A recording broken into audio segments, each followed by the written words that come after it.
Running a small business, it's an important decision that one makes. Like you could say like, you know what, I'm gonna start a business. That's what I'm gonna do. Then you step back and you're like, okay, where do I start? The moment you're like, okay, what's your business? Keep it simple. Okay, I wanna make microgreens and sell them. That's a simple plan. And all you have to do is learn how to make microgreens. This is something that I love doing, and when I wake up every morning, I want to do this.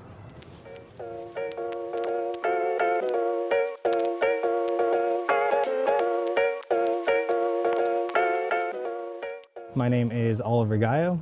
I was born and raised in Pinole and moved to Hercules after high school.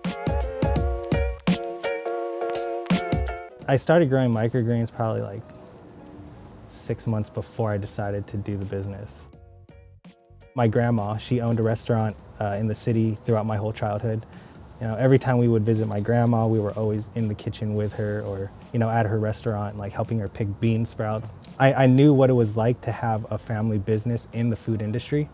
However, I saw like a lot of work that went into running a restaurant, and it's extremely difficult. Thought a little bit further and I was like, okay, what about suppliers for restaurants? Or not even that, just like the general public, a way to give directly to, you know, a consumer. And that's where, you know, this idea came along.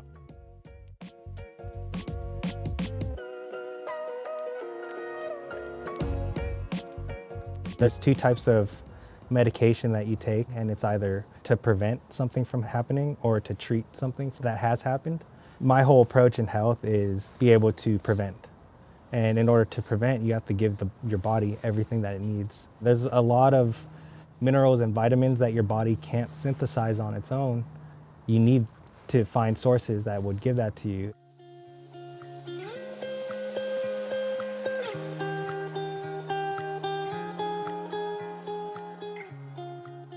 I lived a very fast lifestyle, like growing up, and you know that takes a big toll on your body.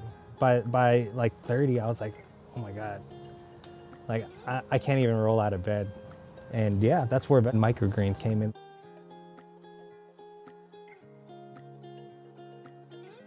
Right now, I'm growing 15 different varieties.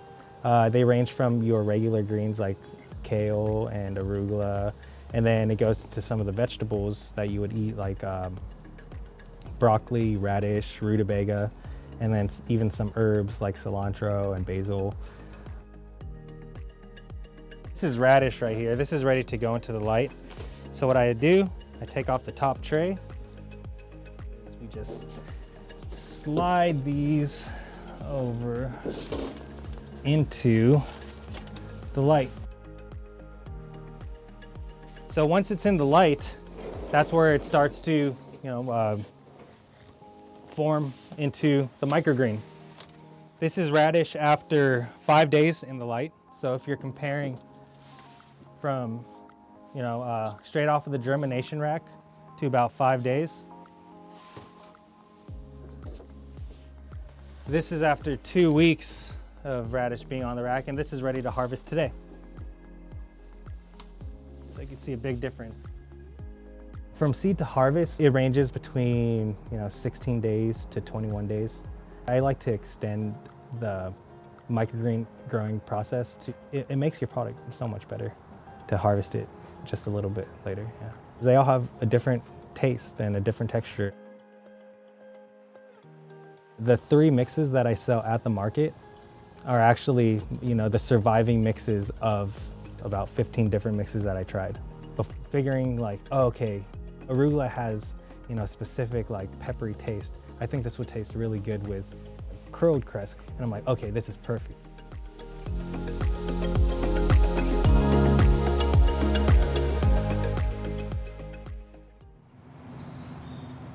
I like to keep things small scale, but scalable.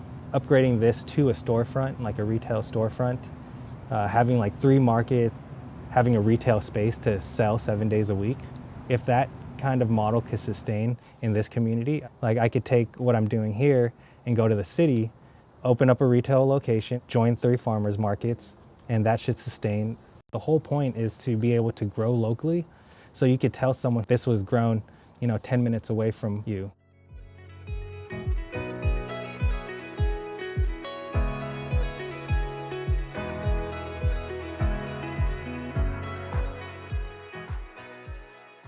You know, when someone buys microgreens from me at the market, you're buying microgreens that were harvested the day before, you know, and that's why I can tell people there's a 2-week shelf life on my product.